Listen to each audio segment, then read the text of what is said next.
بسم اللہ الرحمن الرحیم الحمد للہ رب العالمین والصلاة والسلام علی اشرف المرسلین نبینا و سیدنا محمد وعلی آلہ و اصحابہ اجمعین۔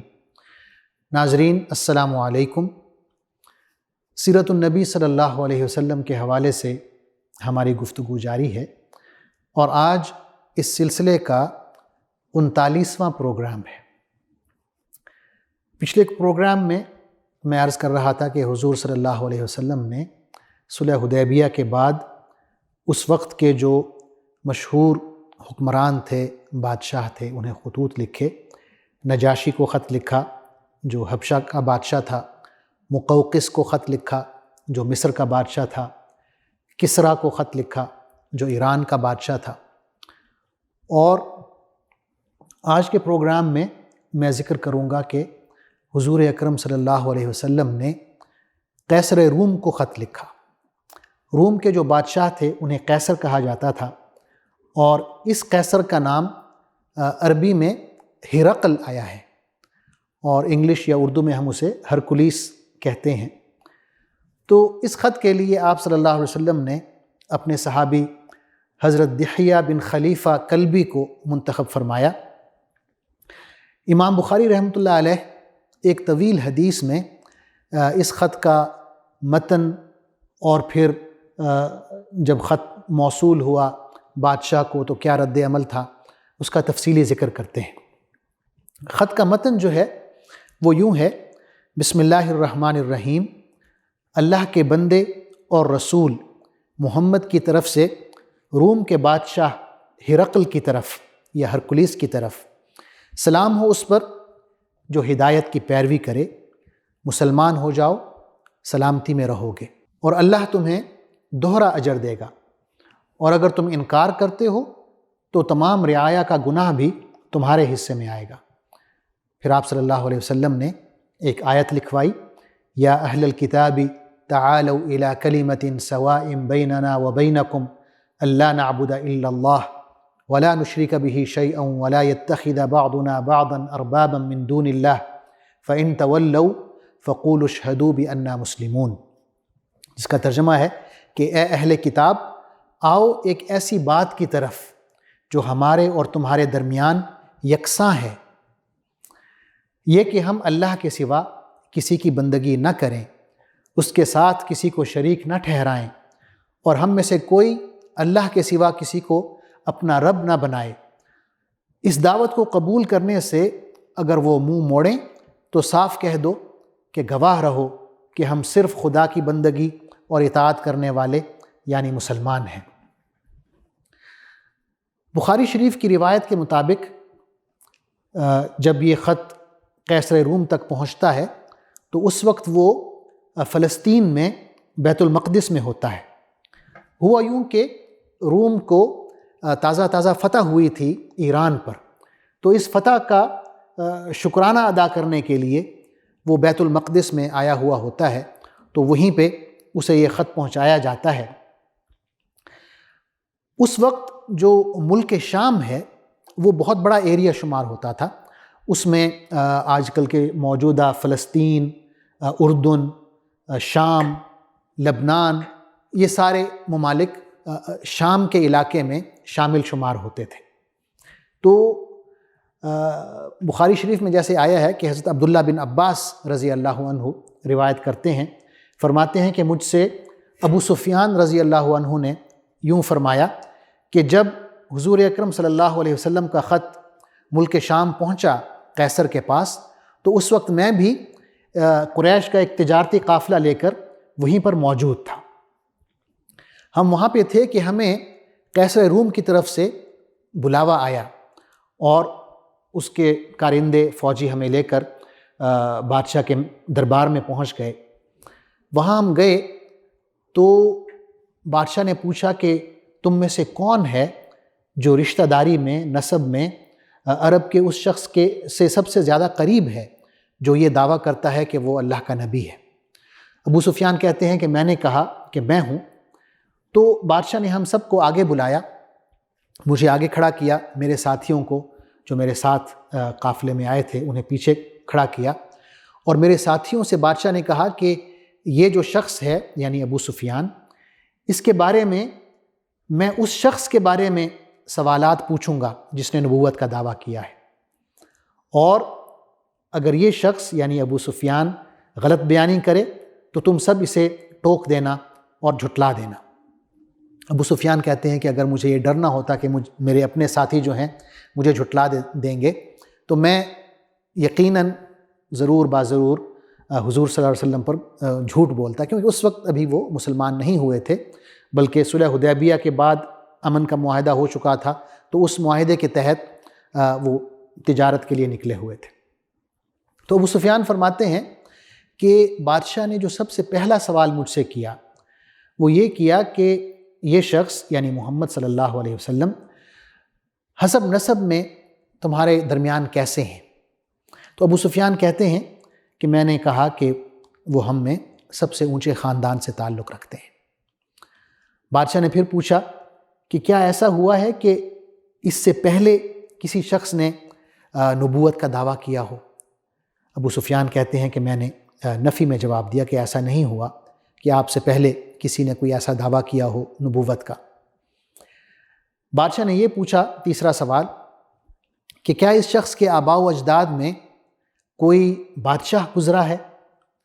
ابو سفیان کہتے ہیں کہ میں نے نفی میں جواب دیا کہ ایسا نہیں ہے، کوئی بادشاہ نہیں گزرا۔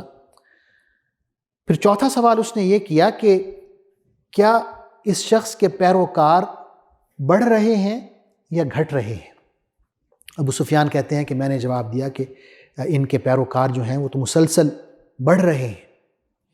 پھر بادشاہ نے پوچھا کہ کیا ایسا بھی ہوتا ہے کہ کوئی شخص ان پر ایمان لائے اور بعد میں اس کو احساس ہو کہ اس نے غلط فیصلہ کیا ہے تو وہ ان کے دین کو چھوڑ کر واپس اپنے پرانے دین کی طرف چلا جائے؟ ابو سفیان کہتے ہیں کہ میں نے جواب دیا کہ ایسا نہیں ہوتا، جو اسلام قبول کرتا ہے وہ پھر ہمیشہ کے لیے مسلمان ہی رہتا ہے، واپس اپنے دین میں نہیں جاتا۔ بادشاہ نے پھر پوچھا کہ کیا کبھی ایسا ہوا کہ نبوت کے اعلان سے پہلے اس شخص پر کسی نے کبھی جھوٹ بولنے کا الزام لگایا ہو؟ ابو سفیان کہتے ہیں کہ نہیں، کبھی ایسا نہیں ہوا، کبھی کسی نے ان پر جھوٹ بولنے کا الزام نہیں لگایا۔ پھر بادشاہ یہ پوچھتا ہے کہ کیا کبھی اس شخص نے بد عہدی کی، یعنی کوئی معاہدہ کیا اور اس کو توڑ دیا؟ ابو سفیان کہتے ہیں کہ نہیں، کبھی ایسا نہیں ہوا، لیکن ساتھ ہی وہ یہ بھی کہہ دیتے ہیں کہ ابھی ابھی ہمارا ان سے ایک معاہدہ ہوا ہے، یعنی صلح حدیبیہ کی طرف اشارہ کرتے ہیں، اور مجھے نہیں پتہ کہ اس معاہدے کے بارے میں وہ مستقبل میں کیا کریں گے۔ ابو سفیان کہتے ہیں کہ میں زیادہ سے زیادہ محمد صلی اللہ علیہ وسلم پر اتنی تنقید کر سکا، اس سے زیادہ نہیں کر سکا۔ اس کے بعد بادشاہ پوچھتا ہے کہ کیا تم لوگوں کی اس شخص سے کبھی جنگ بھی ہوئی ہے؟ تو ابو سفیان کہتے ہیں کہ ہاں، جنگیں ہوتی رہی ہیں۔ بادشاہ پوچھتا ہے کہ اس کا کیا نتیجہ رہا؟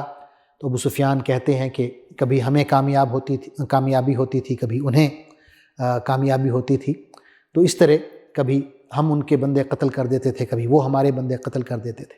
آخر میں بادشاہ پوچھتا ہے کہ یہ شخص تمہیں کیا کہتا ہے، کیا حکم دیتا ہے، کن باتوں کا حکم دیتا ہے؟ تو ابو سفیان کہتے ہیں کہ میں نے کہا کہ یہ شخص ہمیں کہتا ہے کہ صرف اللہ کی عبادت کرو، اللہ کے ساتھ کسی کو شریک نہ ٹھہراؤ، اپنے آباء و اجداد کی جو رسوم و رواج ہیں ان کو چھوڑ دو۔ یہ شخص ہمیں نماز کا حکم دیتا ہے، سچ بولنے کا حکم دیتا ہے، پاک دامنی کا حکم دیتا ہے، اور صلہ رحمی کا حکم دیتا ہے۔ بادشاہ نے کہا کہ میں نے تم سے اس شخص کے نسب کے بارے میں پوچھا ہے اور تم نے کہا کہ یہ اونچے خاندان سے تعلق رکھتا ہے، اور انبیاء ایسے ہی ہوتے ہیں، ان کا تعلق اپنی اپنی قوم کے سب سے اعلیٰ اور اونچے خاندان سے ہوتا ہے۔ پھر بادشاہ نے کہا کہ میں نے تم سے یہ پوچھا تھا کہ کیا ایسا بھی ہوا کہ اس سے پہلے کسی شخص نے نبوت کا دعویٰ کیا ہو اور تم نے نفی میں جواب دیا؟ اگر تمہارا جواب ہاں میں ہوتا تو میں یہ سوچتا کہ ہو سکتا ہے کہ یہ شخص جو ہے ایسے ہی کسی دعوے کو دہرا رہا ہے جو اس سے پہلے کسی نے کیا ہے۔ پھر بادشاہ کہتا ہے کہ میں نے تم سے یہ پوچھا کہ اس کے آباء و اجداد میں کوئی بادشاہ گزرا ہے؟ تم نے اس کا جواب بھی نفی میں دیا۔ اگر تمہارا جواب ہاں میں ہوتا تو میں یوں کہتا کہ یہ شخص جو ہے اپنے باپ دادا کی جو بادشاہت ہے اس کا طلبگار ہے، اسے دوبارہ حاصل کرنا چاہتا ہے۔ پھر بادشاہ کہتا ہے کہ میں نے تم سے یہ پوچھا کہ اعلان نبوت سے پہلے کیا کبھی ایسا ہوا کہ تم میں سے کسی شخص نے اس پر جھوٹ بولنے کا الزام لگایا ہو؟ تمہارا جواب نفی میں تھا، اور میں نے یہ سوچا کہ یہ ممکن نہیں ہے کہ کوئی شخص لوگوں کے ساتھ تو جھوٹ نہ بولے اور اللہ پر جھوٹ بول دے، یوں کہے کہ میں اللہ کا نبی ہوں۔ پھر بادشاہ نے کہا کہ میں نے تم سے یہ پوچھا کہ طاقتور لوگ اس کی پیروی کرتے ہیں یا کمزور لوگ؟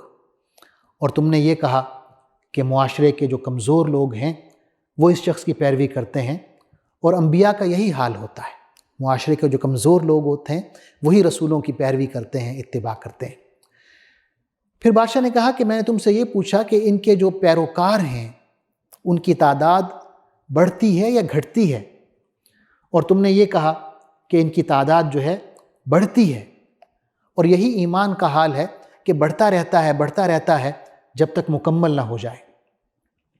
بادشاہ نے کہا کہ پھر میں نے تم سے یہ پوچھا کہ کیا ان کے پیروکاروں میں ایسے بھی ہیں جو ایمان لے آئیں اور پھر کچھ عرصے بعد واپس اپنے پرانے مذہب کی طرف لوٹ جائیں؟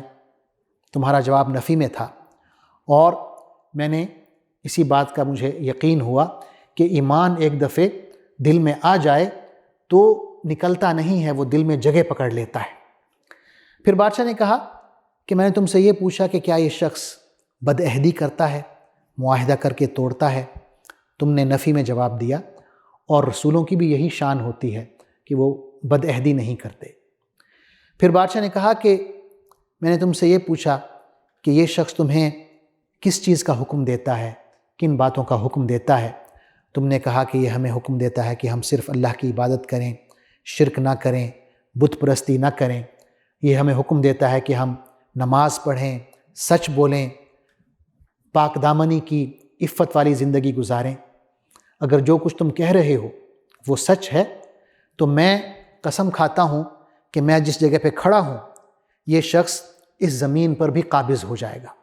پھر بادشاہ نے کہا کہ مجھے معلوم تھا کہ آپ کا جو زمانہ ہے، آخری نبی کا زمانہ، وہ قریب ہے، لیکن یہ میرے گمان میں نہیں تھا کہ آخری نبی جو ہیں وہ عربوں سے آئیں گے۔